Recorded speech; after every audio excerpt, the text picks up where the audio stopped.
Some of these demons we ought to have conquered by now. Some of these folk we feel like cussing out, we ought to be finished with by now. At some point, you got to graduate from what folk do. Jesus was praying in the Garden of Gethsemane, took his boys with him, his road dogs, his ace boom coons, his ride or die folk with him. He said, now, I need y'all to just watch. I'm going to pray. You ain't even got to pray. Just watch. I'm going to pray. He went to pray, came back, and the boys were asleep. And Jesus said, what, could you not just watch but 1 hour? Went back and prayed again, came back, and the boys had went to sleep again. He said, indeed, the spirit is willing, but the flesh is weak. Went back and prayed the third time, and when he came back, he said, sleep on.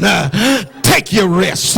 He had gotten strengthened by God, and it didn't matter what his boys did. You ought to be at a point by now that it don't matter what Sally, Sue, Shafika, Roshana, Tyrone, Jerome, or none of them do. You ought to say, sleep on, take your rest. I'm going on with the Lord.